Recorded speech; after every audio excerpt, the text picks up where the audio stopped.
This channel's content is strictly for educational and informational purpose and does not endorse or promote any form of violence, harm, illegal activities, self-injuries, and communal disharmony.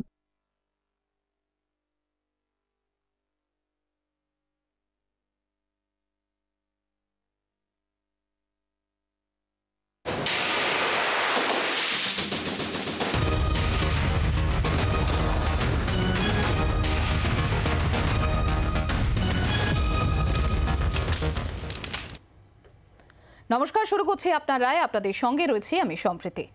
180 বিঘা জমি দখল আর সেই দখল করা জমির মাধ্যমে 261 কোটি টাকার সম্পত্তি করেছেন শেখ শাহজাহান। এই মর্মে আদালতে চার্জশিট পেশ করে এনফোর্সমেন্ট ডিরেক্টরেট। এর পাশাপাশি আজই বিষ্ণুপুরে পুলিশের বিরুদ্ধে ইভিএম বদলের অভিযোগ করেছেন বিজেপি প্রার্থী সৌমিত্র খাঁ এবং সেই নিয়ে টুইট অমিত মালভিয়ার। আমরা এই দুটো বিষয় নিয়ে আজকে আলোচনা করব। তবে প্রথমে আমরা যে বিষয়ের দিকে নজর রাখবো এবং আমাদের সঙ্গে আলোচনার জন্য যারা উপস্থিত রয়েছেন একবার তাদের আলাপ করিয়ে দিই। আমাদের সঙ্গে রয়েছেন বিজেপির তরফ থেকে অর্চনা মজুমদার। অর্চনাদি স্বাগত জি 24 ঘন্টায়। আমাদের সঙ্গে রয়েছেন সিপিআইএম এর তরফ থেকে দেবাঞ্জন স্বাগত জি 24 ঘন্টায়। তার পাশাপাশি আমাদের সঙ্গে রয়েছেন শুভাশিস ভট্টাচার্য কংগ্রেসের তরফ থেকে।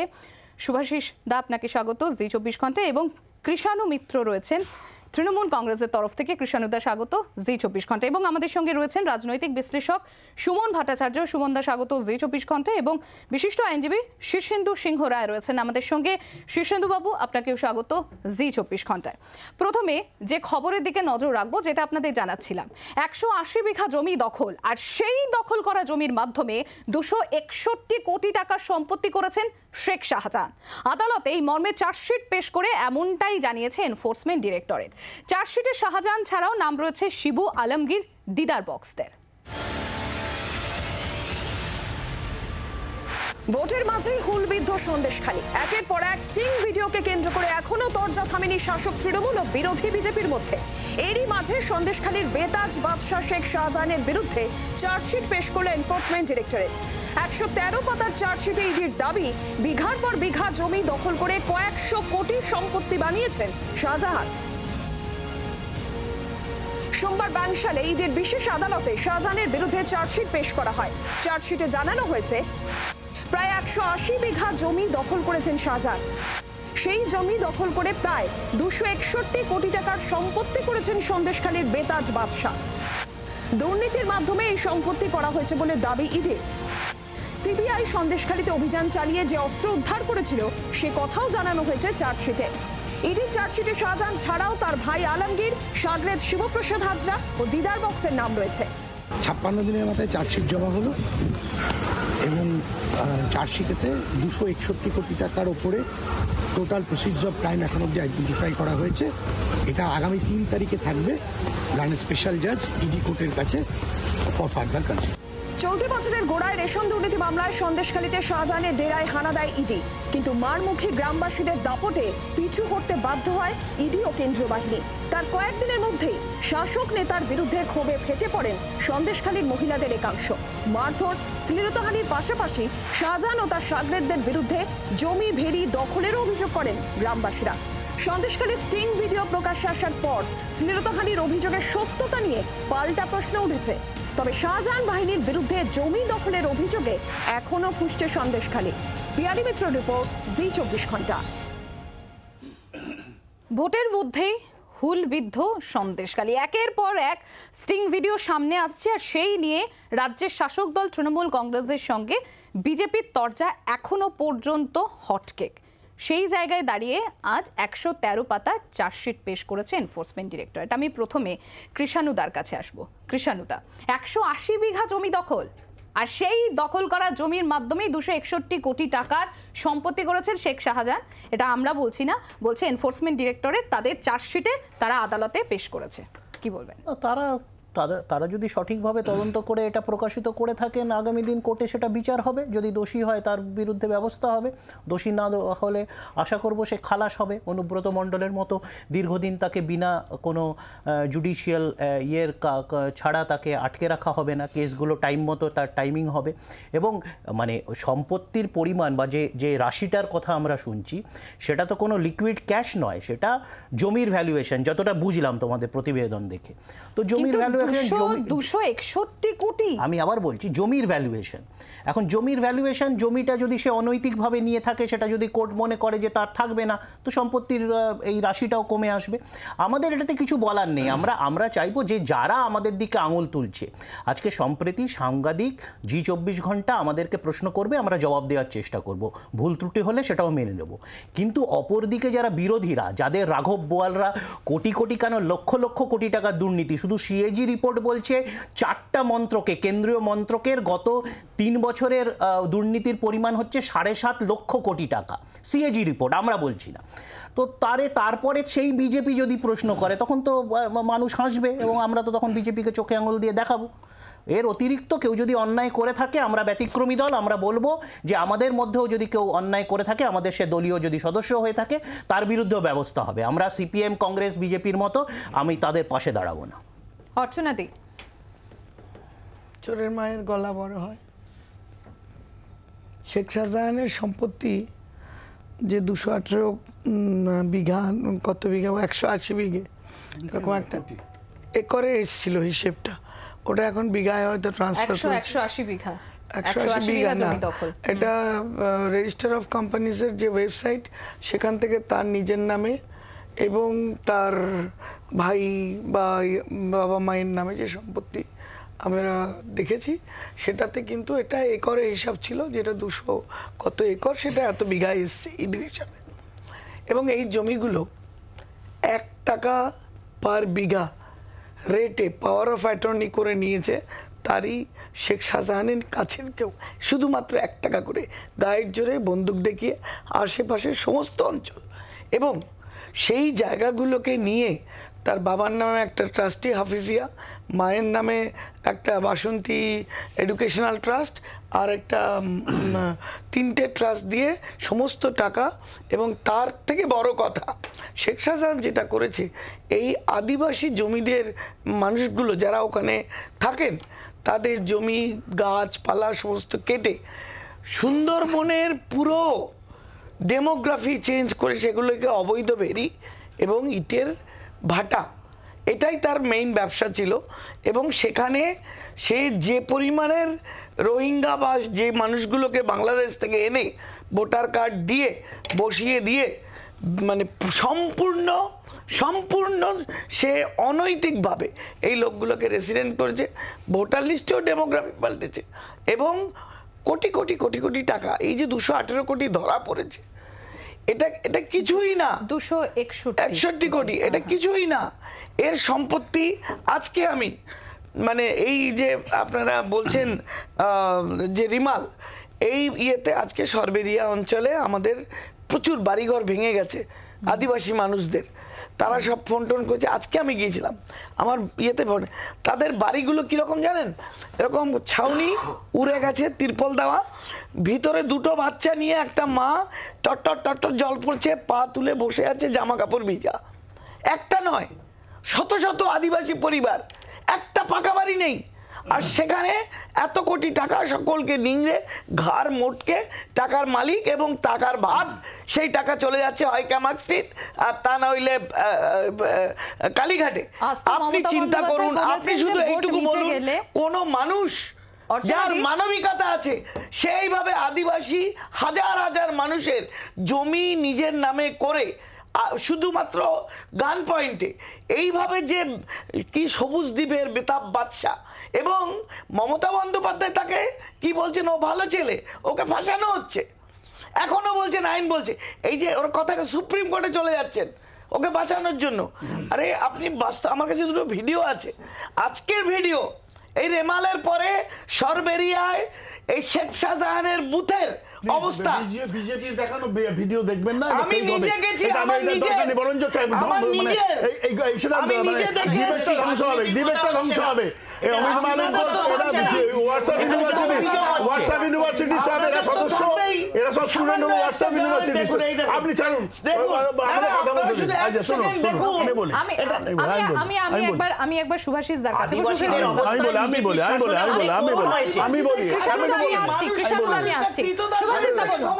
অর্চনা দেবী চোখের জল পড়ে যাচ্ছে, একদম রাখতে পারছে না, এত কষ্ট হয়েছে আদিবাসীদের জন্য। 2018-তে নরেন্দ্র মোদী একটি বিল আনে। একটু শুনুন, আপনি মারাত্মক করেন, এটা কোনো অস্ত্র দারুণ ভাবে করেন আপনি। তৃণমূলের সময় দুর্দান্ত করেছিলেন, এখন বিজেপিতে এসে ফাটিয়ে করছেন। আমি বলি আপনি তৃণমূলের সময় ভালো করেছেন কাজ, এবার এখনো বিজেপির সময় ভালো করছেন। আপনাকে কাজ করা নিয়ে কোনো কথা হবে না, ভালো করেন আপনি। এবার একটু শুনুন, 2018 সালে দর্শকও শুধু মন দিয়ে, 2018 সালে নরেন্দ্র মোদী একটা বিল পাস করে, সেই বিলটাতে আদিবাসীদের জল, জমিন, জঙ্গলের উপর থেকে অধিকার কেড়ে নেওয়া হয় এবং সেটা লিগালি পাস করে, আইন করার পর যাতে এই জমিটা দেওয়া যায় আদানিকে, তার জন্য সমস্ত ব্যবস্থা তৈরি হয়। বলে শুধু in the name of development, যে ডেভেলপমেন্টের জন্য এই জমি আদিবাসীদের থেকে নেওয়া যাবে, এই দেখিয়ে আদানিদের হাতে জমি তুলে দিচ্ছে।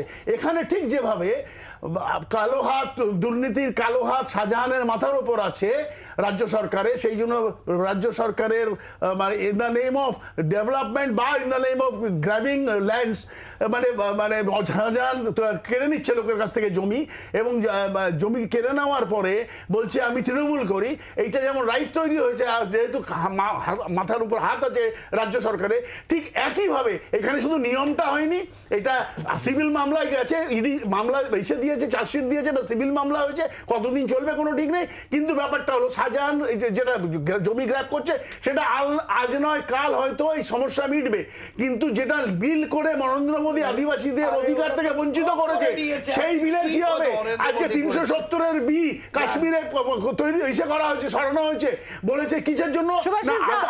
আদানিকে জমি দেওয়ার জন্য। তার মানে কেউ গুন্ডা পুষছে সরকারি স্পন্সরশিপে, গুন্ডা পুষছে আদানিকে, কেউ এখানে রাজ্য সরকার পুষছে শাহজাহানকে, দুজন সেম কাজ করছে। আমি দেবাঞ্জনের কাছে আসবো। দেবাঞ্জন দা, 2-3টে কথা আছে বলার, সময় নিয়েই বলছি। 1 নম্বর হচ্ছে বিজেপির মুখে আদিবাসীদের জন্য কথা, এটা মানায় না। গোটা দেশ জুড়ে সব থেকে বেশি জমি যে সময়কালে আদিবাসীদের থেকে কেড়ে নেওয়া হয়েছে, সেই সময়কালটা হলো 2014 থেকে 2024, এটা 1 নম্বর কথা। 2 নম্বর, শেখ শাহজাহান, বলছি সবই বলবো কোত্থেকে পেয়েছি, মাঝখানে আটকাবেন না। যেই তৃণমূলের বিরুদ্ধে কথা বলতে যাচ্ছে অমনি বিজেপি আটকে দিচ্ছে, দেখেন কি অবস্থা। এবার শেখ শাহজাহান, শিবু হাজরা, এই উত্তম, এদেরকে কেন্দ্র করে যে জমি মাফিয়া, জল মাফিয়াদের সিন্ডিকেট তৈরি হয়েছিল, এই সিন্ডিকেটের মালিকানা কাদের আছে? এই যে 261 কোটি টাকা তোমরা বলছো, ইডি তার চার্জশিটে দেখিয়েছে, 261 কোটি টাকা তো তাহলে 25%। তাহলে এই 261 কোটি টাকার 75% নিশ্চয়ই ক্যামাক স্ট্রিটে বা কালীঘাটে পৌঁছে গেছে। এইটা ধরা দরকার অবিলম্বে। কেকেআর গতকাল জিতেছে, কেকেআর জেতার পরে গৌতম গম্ভীর যেরাম আনন্দে উৎফুল্ল হয়েছে, তার চেয়ে তো অনেক বেশি আনন্দিত হয়েছে শাহরুখ খানও। তাহলে শেখ শাহজাহান 261 কোটি টাকার মালিক হয়েছে গত 11 বছরে, তাতে শেখ শাহজাহানের যে কনফিডেন্স তৈরি হয়েছে, সেই কনফিডেন্স যেদিন ওকে অ্যারেস্ট করা হয়েছিল সেদিন আমরা দেখতে পেয়েছিলাম। তাহলে এই 261 কোটির 75% যাদের হাতে গেছে, যে মালিক, এই শেখ শাহজাহানের যে মালিক, সেই মালিক তো আরো ডবল কনফিডেন্স, আরো ট্রিপল কনফিডেন্স নিয়ে গোটা রাজ্যে ঘুরে বেড়াচ্ছে এবং রাজ্যটাকে দফারফা করবার বন্দোবস্ত করছে। ক্রিমিনালাইজ করা হয়েছে। রাজ্য সরকার দায়িত্ব নিয়ে প্রতিটা ব্লকে ব্লকে, গ্রামে গ্রামে এই ধরনের ক্রিমিনাল তৈরি করেছে এবং সেই ক্রিমিনালদেরকে একাধিক ইনস্টিটিউশনের মাথায় বসিয়েছে। পঞ্চায়েতের মালিকানা, পঞ্চায়েতকে নিয়ন্ত্রণ করা, এই শেখ শাহজাহানরাই তো পঞ্চায়েত নিয়ন্ত্রণ করত। এই শেখ শাহজাহানরাই তো রাজ্য সরকারের প্রতিনিধি হিসেবে এই জমিগুলো দখল করত, এই জলাভূমিগুলো দখল করত দিনের পর দিন। সরকার জানতো না? যদি নাই জেনে থাকে তাহলে কেন জানতো না? 1। 2 নম্বর কথা, এটা মানে আমার একটা ভেরি ছিল না, বলছি তোমাকে, ফেরিঘাট, একটা ফেরিঘাট সন্দেশখালীতে আমরা যখন গিয়েছিলাম সেই সময় দাঁড়িয়ে, শেষ করতে দিন, মাঝখানে কথা বলবেন না। আপনি কথা বলেন, আপনি যখন কথা বলবেন আমি কিন্তু তখন মাঝখানে ডিস্টার্ব করবো, তাতে আপনারই অসুবিধা হবে। আপনি বেকারের মানুষ, কথা বলতে দিন। ফেরিঘাট একটা ওখানে, সেই ফেরিঘাট যেটা রাজ্য সরকার দ্বারা পরিচালিত হওয়ার কথা, নিয়ন্ত্রিত হওয়ার কথা, আমরা যখন ওখানে যাচ্ছি দেখছি ফেরিঘাটের টিকিটে শিবু হাজরার সই থাকতে হবে বা শেখ শাহজাহানের স্ট্যাম্প থাকতে হবে, তবে সেই টিকিটটা বিক্রি হবে, নয়তো বিক্রি হবে না। মানে রাজ্য সরকারের নিয়ন্ত্রণাধীন ফেরিঘাট, সেটারও মালিকানা আছে শেখ শাহজাহান, শিবু হাজরা, মানে সেটা হচ্ছে অনুমোদিত। যেখানে এই সিন্ডিকেট হচ্ছে যে সন্দেশখালীর বুকে চালিয়েছে, এবং শুধু সন্দেশখালী নয়, গোটা বাংলার প্রতিটা ব্লকে ব্লকে এই ধরনের ক্রিমিনাল পুষেছে তৃণমূল কংগ্রেস এবং এই ক্রিমিনালদের দ্বারা চুরি করা টাকার পাহারাদারি চৌকিদারি করেছে বিজেপি। আমি একবার একটু শীর্ষেন্দুদার কাছে আসবো। শীর্ষেন্দুদা, আজকে 113 পাতা চার্জশিট জমা হয়েছে এবং যেখানে উল্লেখ করা হয়েছে 180 বিঘা জমি দখল হয়েছে আর তার সঙ্গে 261 কোটি টাকার সম্পত্তি করেছেন এই দখল করা জমির মাধ্যমে শেখ শাহজাহান। রাজনৈতিক প্রশ্রয়প্রাপ্ত দুষ্কৃতীদের নিয়ন্ত্রণ করতে না পারলে তাদের উন্মত্ত অত্যাচার কোন পর্যায়ে পৌঁছতে পারে সন্দেশখালী তার নিদর্শন। আজকে 113 পাতার চার্জশিট জমা দিয়েছে 56 দিনের মাথায়। কাকতালীয় হচ্ছে ঠিক 56 দিনের মাথায় শাহজাহান গ্রেপ্তার হয়েছিল। এইটা ইডি 5ই জানুয়ারি যখন গেছিলেন তখন তাদের উপর হামলা হয়েছিল এবং সেই জায়গা থেকে 19 দিন বাদে আবার যান। কেন তাড়াতাড়ি যাননি? এটা একটা যেমন প্রশ্ন, তেমনি সন্দেশখালীর নানা অভিযোগের সত্যতা বিচার করার দায়িত্ব তো এতদিন পুলিশের কাছে ছিল। পুলিশ এতদিন করেননি কেন সেই দায়িত্ব? রাজ্যের গোয়েন্দা দপ্তর কোথায়? তার ওই অঞ্চলে যে ঘটনা ঘটেছে সেই বিষয়ে কিছু জানাতে পারলো না কেন? এখন বলার চেষ্টা হচ্ছে যে ওখানে কিছু হয়নি। তাহলে শাহজাহানকে আড়াল করার কেন চেষ্টা হয়েছিল? কিসের জন্য ভিডিও বাড়ি বাড়ি ঘুরেছিল? আজকে সরকারি ক্যাম্প করতে কেন হয়েছিল? আজকে জমি দখল জমি সংক্রান্ত ব্যাপারে বিএলআরও কে অ্যারেস্ট করা উচিত ছিল। বিএলআরও কি করছিলেন? এতগুলো জমি 180 বিঘে 261 কোটি টাকা তার সম্পত্তি। আজকে সরকারি ক্যাম্প বলা হচ্ছে শাহজাহান নির্দোষ। সেই জায়গাতেই তো বলা হচ্ছে যদি নির্দোষী হয় তাহলে তাকে আড়াল করার কেন প্রয়োজন হয়েছিল? আজকে যদি নির্দোষ হয় তাহলে সরকারি ক্যাম্প করার কেন প্রয়োজন হয়েছিল? আজকে যদি কোনো অভিযোগ যদি জমা পড়ে তাহলে ওখানে 2 মন্ত্রী এবং প্রত্যেকটা বাড়িতে বিডিও কেন বাড়ি বাড়ি গেছেন? আজকে মহামান্য হাইকোর্ট বলেছিলেন যে একটা পোর্টাল খুলতে সিবিআই কে, এখনো পর্যন্ত সেই কোর্টের রায় কিন্তু এখনো জারি আছে। কারণ রাজ্য সরকার সুপ্রিম কোর্ট গেছে, সুপ্রিম কোর্ট সামার ভ্যাকেশনের পরে জুলাই মাসের 2nd উইকে এই মামলা হবে, কোন রকম স্টে দেননি। পুলিশ সক্রিয়ভাবে প্রভাবশালীদের রক্ষা করার চেষ্টা করছে। প্রশাসন তাকে ঢাকতে মরিয়া তাহলে শাসক পক্ষের দৌরাত্ম্য। আজকে একটা কথা না বললে নয় যে এই রাজ্যে মানুষের নিরাপত্তা নেই, মা বোনেদের সম্মান লুণ্ঠিত, মত প্রকাশের অধিকার খণ্ডিত, ব্যক্তিগত সম্পত্তির অধিকার প্রশ্নের মুখে। শাসক দলের লেজুর হয়ে থাকার ব্যাধিটি পশ্চিমবঙ্গের পুলিশের অনেক দিনের। শাসক দলের ধামাধরা হয়ে না থেকে পুলিশের সাংবিধানিক দায়িত্ব নয়, পুলিশ তার মেরুদণ্ড সোজা হয়ে নিজের দায়িত্ব কর্তব্য পালন করুন। কিসের জন্য? অনেকদিন আগে শাহজাহান ধরা পড়তেন, এতদিন ধরে যে উনি কাজ করে যাচ্ছেন, তাহলে পুলিশ জানতে পারলো না কেন? কেন গোয়েন্দা বিভাগ জানতে পারলো না? আমার আপনার ট্যাক্সের টাকায় গোয়েন্দা বিভাগ মাইনে পায়, কিসের জন্য? তাহলে গোয়েন্দা বিভাগকে তুলে দিন, রাজ্য পুলিশের দরকার নেই গোয়েন্দা বিভাগের।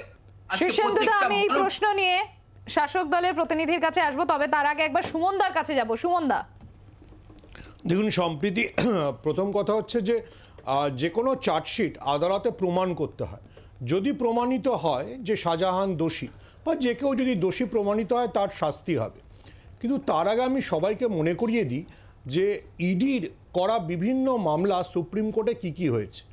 আপের সাংসদ সঞ্জয় সিং, যার বিরুদ্ধে বিশাল চার্জশিট ছিল যে এত টাকা পেয়েছেন, অমুক পেয়েছেন, তমুক পেয়েছেন, যেদিন তাকে সুপ্রিম কোর্ট বেল দিয়েছিল, সুপ্রিম কোর্টের একটা ইডিকে প্রশ্ন ছিল, এবং প্রশ্নটা রেকর্ডেড, আপনারা ওর কাছ থেকে কোনো টাকা উদ্ধার করতে পারেননি, এই জন্য সঞ্জয় সিংকে বেল দেওয়া হয়েছিল।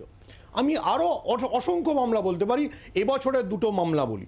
20শে মার্চ 2024 সঞ্জীব খান্না এবং দীপঙ্কর দত্তর এজলাস আরেকজনকে মুক্তি দেন, তার নাম প্রেম প্রকাশ। তার বিরুদ্ধেও ইডির বিরাট চার্জশিট ছিল যে তার বাড়িতে মানে AK-47 থেকে শুরু করে অমুক তমুক পাওয়া গেছে, তিনি হেমন্ত সোরেনের অ্যাসোসিয়েট। ইডির কাছে আদালতের বিনীত প্রশ্ন ছিল যে তোমরা যে কথাগুলো বলছো সেগুলো প্রমাণ করো। প্রমাণ না করে একজনকে 2 বছর ধরে জেলে রেখে দিয়েছে, এটা কোন ধরনের নিয়ম? আমি খুব বিনীতভাবে মনে করিয়ে দিচ্ছি, সুপ্রিম কোর্ট পরপর অনেকগুলো রায় দিয়েছে। আমি প্রত্যেকটা রায়ের ডেট, 2টো ডেট বললাম, প্রত্যেকটা রায়ের ডেট ধরে বলতে পারি যে সুপ্রিম কোর্ট কবে বলেছে যে বিনা বিচারে কাউকে আটকে রাখা যাবে না। দেখুন সম্প্রীতি, একটা কথা খুব বিনীতভাবে বলি, যে আইনজীবী আছেন থেকে যে রাজনৈতিক দলের মুখপাত্ররা আছেন, সবাইকে মনে রাখতে হবে যে শাহরুখ খানের ছেলের ক্ষেত্রে এইরকমই টেলিভিশন মানে চ্যানেলে প্যানেল বসিয়ে রোজ মানে কি বলে বিচার হতো। তারপর যখন ফাইনাল বিচার হলো তখন শাহরুখ খানের ছেলে ছাড়া পেয়ে গেল। ফলে আদালতে প্রমাণ করতে হবে। তো যতক্ষণ না প্রমাণ হচ্ছে এই কথাগুলো আমরা মানে মানে ইডির চার্জশিট বা ইডির অভিযোগ হিসেবে বলবো। প্রথমত আমি সাংবাদিক হিসেবে কোনো কেন্দ্রীয় এজেন্সিকে বিশ্বাস করি না। এরা তো পি চিদম্বরম সম্পর্কে বলেছিল, এরা ডিকে শিবকুমার সম্পর্কে বলেছিল, প্রত্যেকে জেল থেকে ছাড়া পেয়ে বহাল তবিয়তে রাজনৈতিক জীবন করছেন। আগে প্রমাণ করা করুক। বিজেপির মুখপাত্র চিৎকার করলে তো আমি বিশ্বাস করে নেব না। অর্চনা দি কি বলবেন?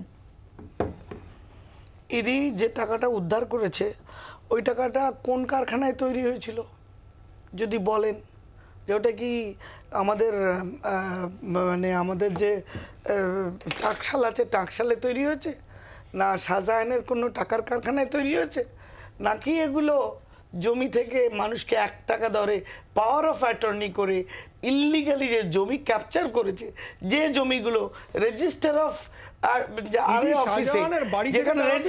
আমাকে বলতে দিন, করে দলিল পাওয়া গেছে শাহজাহান তার নিজের নামে যে 1 টাকা দরে বিঘায় বিঘায় জমি কিনেছে, সেগুলো তো প্রমাণের বাইরে নয়। শেখ শাহজাহান তার নির্বাচনী যে দিতে হয় সেখানে তিনি লিখেছেন তিনি 400 কোটি টাকার মালিক। ইডি যেটা পেয়েছে তার থেকে অনেক বেশি, এবং তিনি 180 বিঘে জমির মালিক, এটা তার দেওয়া ডিক্লারেশন, সেটাও মিথ্যে প্রমাণিত হয়নি। তাকে কেন ধরে রেখেছে তাই নিয়ে আমার সাংবাদিক বন্ধুর প্রচণ্ড গা জ্বালা হচ্ছে, বুঝতে পারছি, এবং বিজেপির ওপর তার তো জ্বালা আছেই, সুতরাং সে তো বলবেই।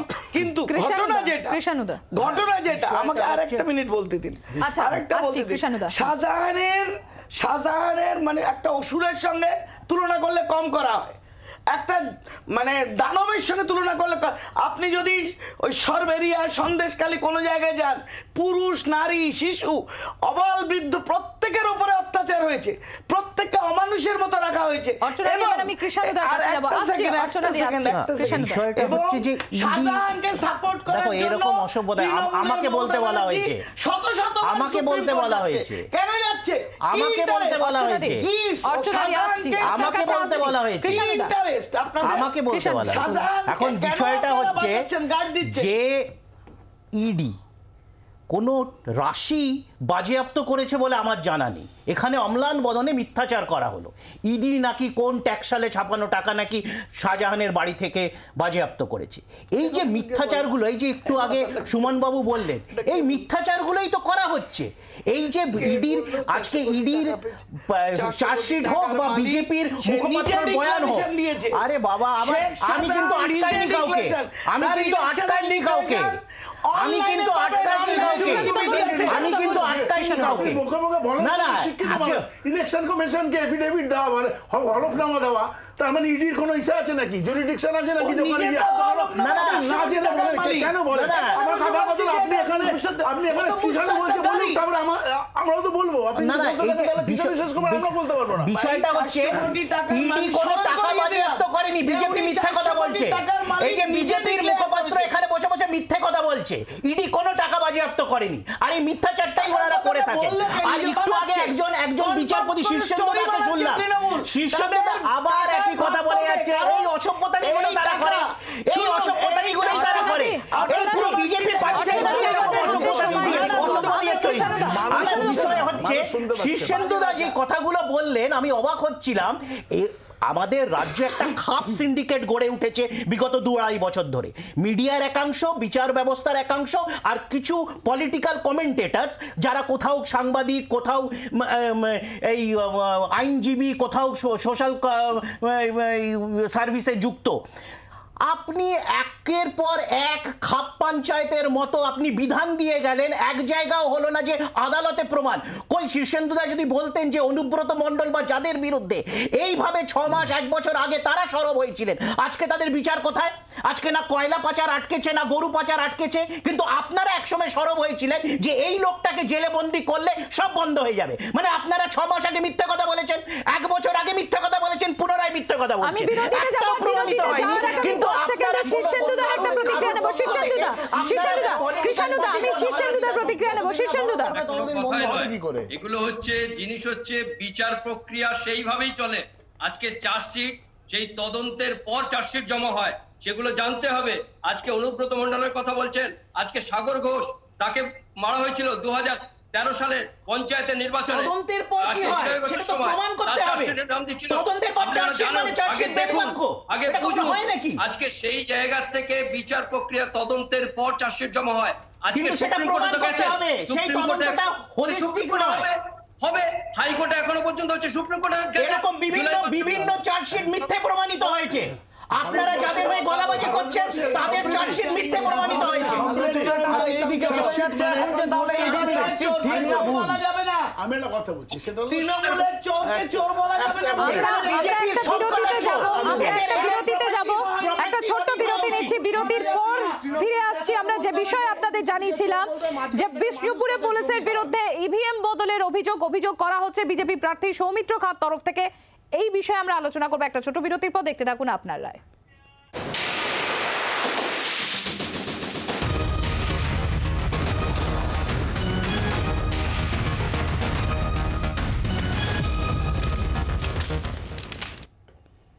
দেখছেন আপনারা, আপনাদের সঙ্গে রয়েছে আমি সম্প্রীতি। বিষ্ণুপুরে পুলিশের বিরুদ্ধে ইভিএম বদলের অভিযোগ। তৃণমূলকে কাঠগড়ায় তুলে এক স্যান্ডেলে পোস্ট অমিত মালভিয়ার। হার নিশ্চিত বুঝেই অজুহাত খুঁজছেন বিজেপিকে পাল্টা খোঁচা জোড়াফুল শিবিরের।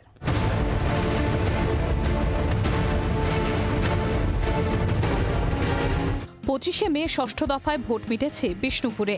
এখন গণনার অপেক্ষা। তার আগে পুলিশের বিরুদ্ধে স্ট্রংরুম বন্দি ইভিএম বদলের অভিযোগ তুলল বিজেপি। পুলিশের পাশাপাশি রাজ্যের শাসক শিবিরকেও কাঠগড়ায় তুলল গেরুয়া শিবির। সোমবার দুপুরে এক স্যান্ডেলে 2টি ভিডিও পোস্ট করেন বিজেপি আইটি সেলের প্রধান অমিত মালভিয়া। প্রথম ভিডিওটিতে দেখা যাচ্ছে একটি ঘরের মধ্যে দাঁড়িয়ে রয়েছেন পুলিশ আধিকারিকরা। আরেকটি ভিডিওয়ে দেখা যাচ্ছে এক যুবকের স্কুটিতে কয়েকটি সিসি ক্যামেরা রাখা। এই ভিডিও দুটি পোস্ট করে মালভিয়া লেখেন, বিষ্ণুপুরের অতিরিক্ত পুলিশ সুপার এবং আইসি মিলে সিসি ক্যামেরা সরাচ্ছিলেন ও ইভিএম বদল করছিলেন। সেই সময় আমাদের প্রার্থী সৌমিত্র খাঁ তাদের হাতে নাতে ধরে ফেলেন। ভোটে হারছেন বলে অনৈতিক পথ বেছে নিচ্ছেন মমতা বন্দ্যোপাধ্যায়। নির্বাচন কমিশন যেন এই বিষয়ে উপযুক্ত পদক্ষেপ করে। একই অভিযোগ শোনা যায় বিষ্ণুপুরের বিজেপি প্রার্থীর মুখেও।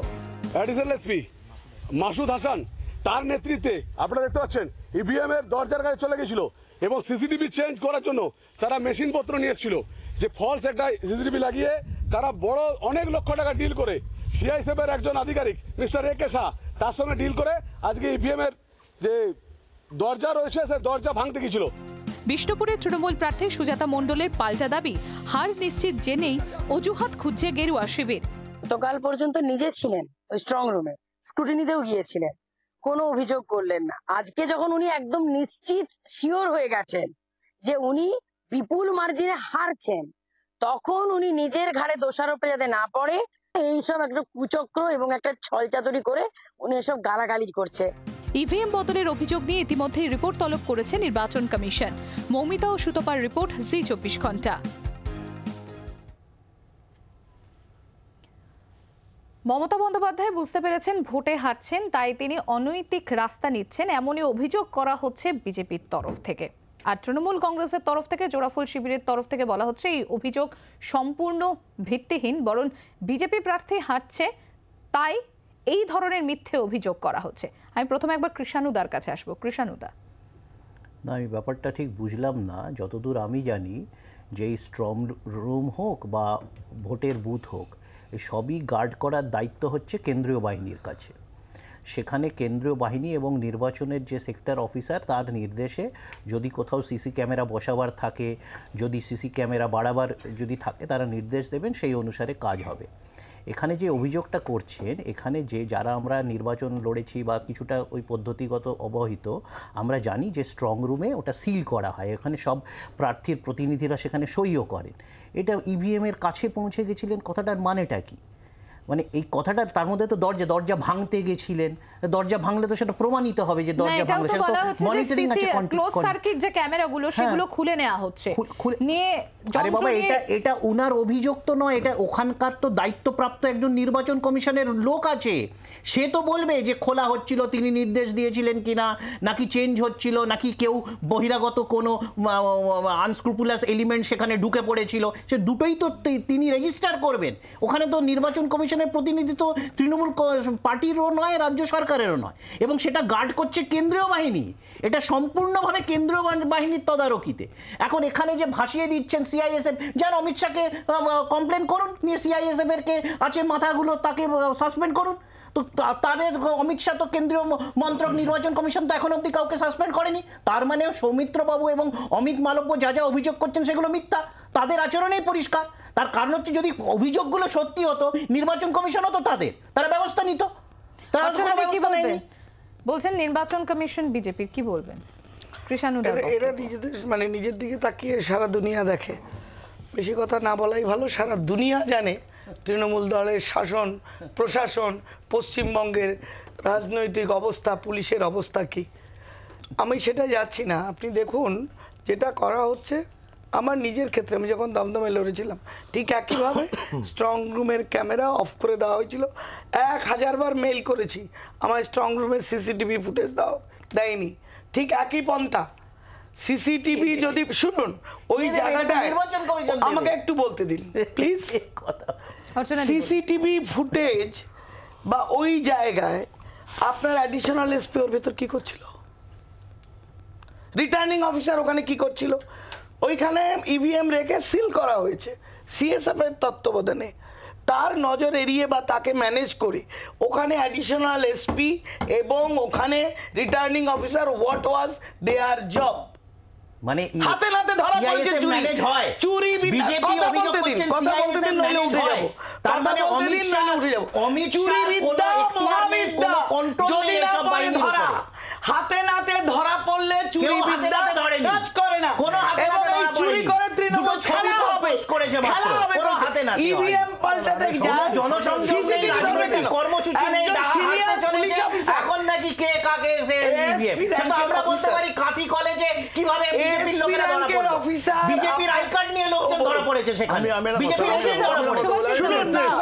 শুনুন বলা হলে আমি হ্যাঁ হ্যাঁ বলবেন, আমাকে সময় দেন। আচ্ছা বলছি যে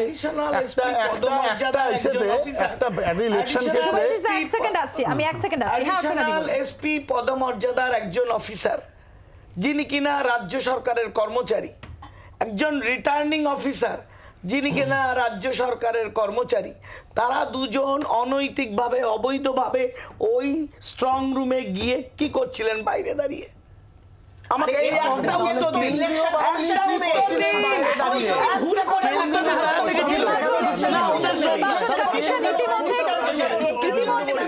ইতিমধ্যে নির্বাচন কমিশন রিপোর্ট চেয়ে পাঠিয়েছে, কি ঘটনা ঘটেছে তাই নিয়ে ডিটেইলস রিপোর্ট ইতিমধ্যেই তলব করেছে। হ্যাঁ শাসকের না ওই শাসন ক্ষমতায় থাকতে থাকতে এটা চিটেগুড়ের মতন আটকে যায়, ওটা থেকে যেতে চায় না। যেমন ধরে নিন মেয়র ইলেকশনে, চণ্ডীগড়ের মেয়র ইলেকশনে প্রিসাইডিং অফিসার চুরি করছে, ট্যাম্পারিং করছে কাগজ, সুপ্রিম কোর্টে থাবর খেয়ে বলছে যে আমাকে শাসক দল বিজেপি শিখিয়েছিল ট্যাম্পারিং করে, সে বিজেপির নেতা, সে প্রিসাইডিং অফিসার হয়েছে, হওয়ার পরে সে চুরি করছে। আমরা দেখেছি ইন্দোর, সুরাট এবং এইসব জায়গাতে কংগ্রেসের প্রার্থীকে বিজয় গান্ধীনগর এগুলোতে তুলে নিচ্ছে জোর করে অপোজিশনের ভয় দেখিয়ে। আমি বলি এক মিনিট, গণতন্ত্র যখন তৈরি হয়েছিল না, ইলেকশন ব্যবস্থা যখন তৈরি হয়েছিল, তখন এই চোরেরা ঢুকবে এই প্রসেসের মধ্যে, এরকম চুরি হতে পারে ভাবতে পারেনি, নালে পরে ব্যবস্থা নিত। প্রথম কথা হলো এই কাঁথি কলেজ হোক বা যে কোনো জায়গায় হোক, সেটা হলো ডিআরওর আন্ডারে। ডিআরও মানে ডিস্ট্রিক্ট রিটার্নিং অফিসার, সে কে? ডিএম হয়। আচ্ছা এই ডিএম কার আন্ডারে থাকে? আন্ডারে থাকে হলো ইলেকশন, ন্যাশনাল ইলেকশন কমিশনের। এর উপরে যারা সিআইএসএফ বা ধরে নিন প্যারামিলিটারি ফোর্স যারা স্ট্রং রুমে পাহারা দেয়, তাহলে তাদের কি কাজ? এখানে র্যান্ডাম ঢুকছে আর যা খুশি করছে, সারা ভারতবর্ষ জুড়ে তাহলে এই জিনিস হতে পারে। কারণ আমরা যে অ্যাপ্রিহেন্ড করছি, সমস্ত মানে সব বিরোধীরা অ্যাপ্রিহেন্ড করছে যে ভারতবর্ষ জুড়ে ইভিএম এর 2 নম্বরে হতে পারে। কারণ হলো যে 19 লক্ষ ইভিএম পাওয়া যাচ্ছে না। মানুষ যখন নরেন্দ্র মোদীর বিরুদ্ধে ভীষণভাবে সোচ্চার, তখন তারা ইভিএম ম্যানিপুলেট করার চেষ্টা করছে, মানুষকে তুলে এনে বিরোধীদের নমিনেশন তুলে নেওয়া হচ্ছে যাতে বিজেপির কাছে ক্যান্ডিডেট না থাকে। তাহলে এটা গণতন্ত্রের রূপ? কেন গণতন্ত্র এটা মেনে নিতে পারছে না যে আমরা যদি মানুষ যেখানে ভোট দেবে, মানুষ যদি আমাদের ভোট দেয় আমরা ক্ষমতায় থাকবো, ভোট না দিলে ক্ষমতাচ্যুত হবো? এই প্রচেষ্টা মানছে না কেন? কেন চুরি করে জিততে হবে বিজেপি? এক হচ্ছে যে এই নির্বাচন প্রক্রিয়াটা, এই প্রক্রিয়াটা যাতে মানুষ মানে সুষ্ঠুভাবে নিজের ভোটটা দিতে পারে এবং সেটা রেজিস্টার করাতে পারে, তার কিন্তু একটা প্রাথমিক দায়িত্ব থাকে সরকারের। আর অদ্ভুত কথা দেখছি আমরা এখানে, 2 সরকার পক্ষ, রাজ্যের সরকার কেন্দ্রের সরকারের দিকে আঙুল তুলছে, কেন্দ্রের সরকার তারা রাজ্যের সরকারের দিকে আঙুল তুলছে। মানে এরা দুজনেই কিন্তু গণতন্ত্রকে এস্টাবলিশ করার প্রশ্নে ব্যর্থ। এটা 1 নম্বর কথা। 2 নম্বর, তৃণমূল শুরু থেকেই এই নির্বাচনটাকেও আমরা দেখছি পঞ্চায়েত নির্বাচনের স্টাইলে এই নির্বাচনটাতে খেলবার চেষ্টা করছে। ঠিক এই যে ঘটনা সামনে এসছে বা এই যে ঘটনা নিয়ে অভিযোগ করা হয়েছে, এই ধরনেরই ঘটনা কিন্তু পঞ্চায়েত নির্বাচনে আমরা দেখেছি বাক্স বদল করে দেওয়া তৃণমূলের। অতএব আমাদের রাজ্যের বুকে তৃণমূল এই পরিস্থিতিটা তৈরি করেছে যাতে এই ধরনের একটা অভিযোগ তৈরি করা যায়। 1 নম্বর কথা। 2 নম্বর, বিজেপি গোটা দেশ জুড়ে এই একই কাঠামোতে এই কাজগুলো করে এসছে। যে এই এক্স হ্যান্ডেলে করেছে অমিত মালব্য নিজে যে রাজ্যের বাসিন্দা, সেই রাজ্যে এসব এখন মামুলি ম্যাটার। গোটা দেশ জুড়ে, গোটা রাজ্য জুড়ে এই গণতন্ত্রহীনতার একটা পরিবেশ বিজেপি তৃণমূল দুয়ে মিলে ঠিক তৈরি করেছে। আমি শেষ একটা জিনিস, একটা ইনফরমেশন অ্যাড করব এই গোটা ডিবেটটাতে, বাকিদের কিছু বলার থাকলে বলবেন। এই ইভিএম প্রস্তুতকারক যে সংস্থা গোটা দেশের, Bharat electronics limited, state run company, আমি বলিনি তো, তোমারও কথা বলতে সুবিধা হবে, ওনারও কথা বলতে সুবিধা হবে। এই বিজেপির 4 জন নেতা, তারা হচ্ছে যে এই ভারত ইলেকট্রনিক্স কোম্পানির তারা বোর্ড অফ ডিরেক্টরসের সদস্য। ফর্মার ব্যুরোক্র্যাট ইএএস শর্মা 26শে জানুয়ারি 2024 সালের 26শে জানুয়ারি তিনি অভিযোগ জানিয়েছিলেন যে এই 4 জন যারা বিজেপির নেতা, তারা এই ইভিএম প্রস্তুতকারী সংস্থার একেবারে টপমোস্ট জায়গাতে আছে, এদেরকে সরাতে হবে। কিন্তু ইলেকশন কমিশন তাদেরকে সরালো না। ইভিএম প্রস্তুত হয়েছে, এই 4 জন তারা বোর্ড অফ ডিরেক্টরসে বসে থেকেছে। তাহলে কোন গণতন্ত্রের নিদর্শন? দুনিয়ার সর্ববৃহৎ গণতন্ত্রের সবচেয়ে গুরুত্বপূর্ণ নির্বাচনটা হচ্ছে, সেই নির্বাচনটাকে কোন জায়গায় দাঁড় করিয়েছে বিজেপি আর তৃণমূল মিলে? সুমনকে ঢোকানো 10 সেকেন্ড নিচ্ছি আমি একটু সুমনদের কাছে আসি। সুভাষিস, নির্বাচন হচ্ছে বিজেপি চুরি করেছে, ইভিএম থেকে আরম্ভ করে সব লুট করেছে। দেখুন সম্প্রীতি এটা তো খুব সিরিয়াস অভিযোগ। আমি যা আপনাদের ভিডিওতে দেখলাম যে মাননীয় সৌমিত্র খান বর্তমান সাংসদ, তিনি দিনের আলোয় অভিযোগটা করছেন। তো এতক্ষণ কেটে গেছে, এখনও দিল্লি থেকে রাজীব কুমার মুখ্য নির্বাচন কমিশনার কেন বিষ্ণুপুরে চলে আসেননি? কেন সিআইএসএফ এর যে অফিসারের নাম উনি বলছেন তাকে সাসপেন্ড করে দেওয়া হয়নি?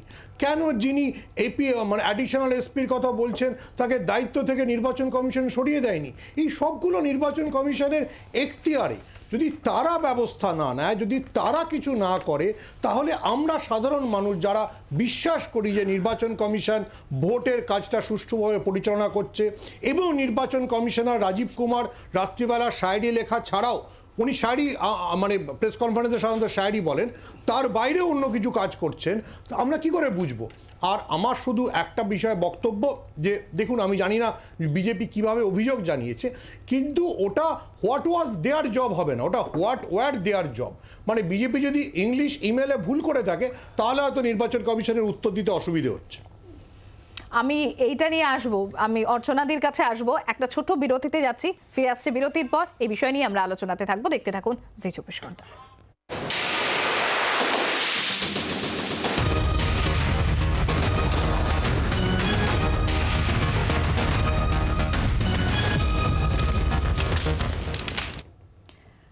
বিরতির পর ফিরে এসে আমি সরাসরি চলে যাবো অর্চনাদির কাছে। অর্চনাদি, দেখুন এই ইভিএম নিয়ে নানা ধরনের বক্তারা সব বললেন, অনেকগুলো প্রশ্ন সামনে এলো।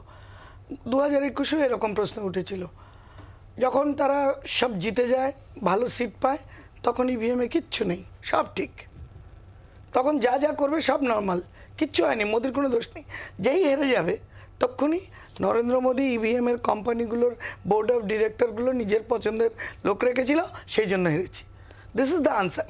তো এইবার দেখুন, একটা কোম্পানির বোর্ড অফ ডিরেক্টর সিলেকশনের একটা পদ্ধতি আছে। আমি নিজে মিনিস্ট্রি অফ স্টিলের বোর্ড অফ ডিরেক্টর একটা কোম্পানি, এগুলো আমার কেরিয়ার এক্সপিরিয়েন্স এই ওই দিয়ে একটা জায়গা থেকে করতে হয়। আমি এখানে বলি, এখানে ইভিএম তৈরির যে সে কি ওনার পছন্দের হবে না এনার পছন্দের হতে হবে? এই প্রশ্নগুলো শুনুন, ইভিএম কারচুপির প্রশ্ন এখনো পর্যন্ত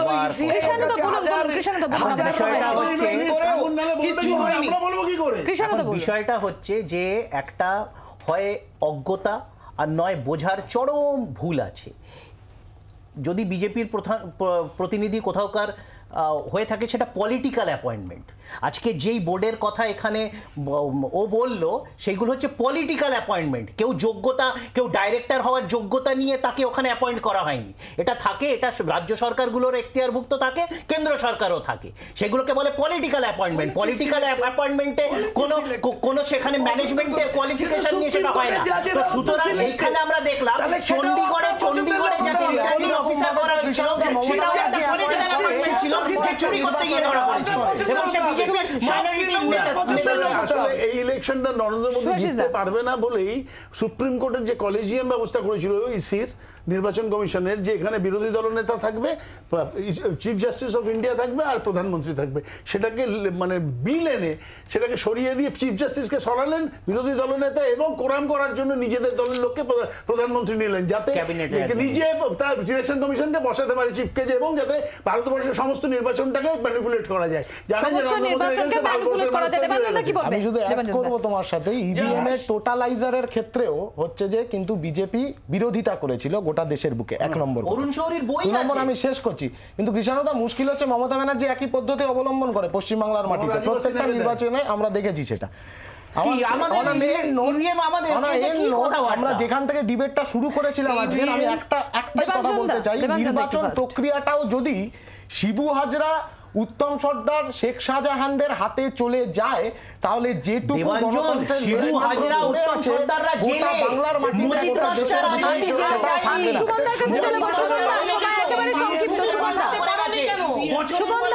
সম্প্রীতি আমি 10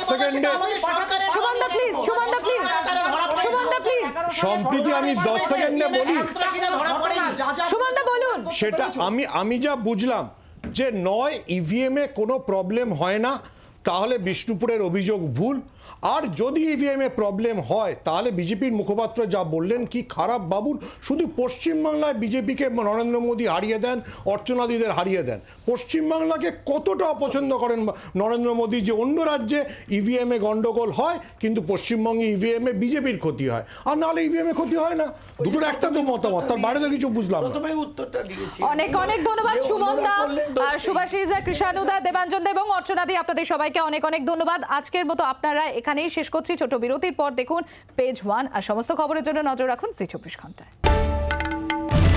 বাংলার আওয়াজ, বাঙালির আবেগ, জি 24 ঘন্টা।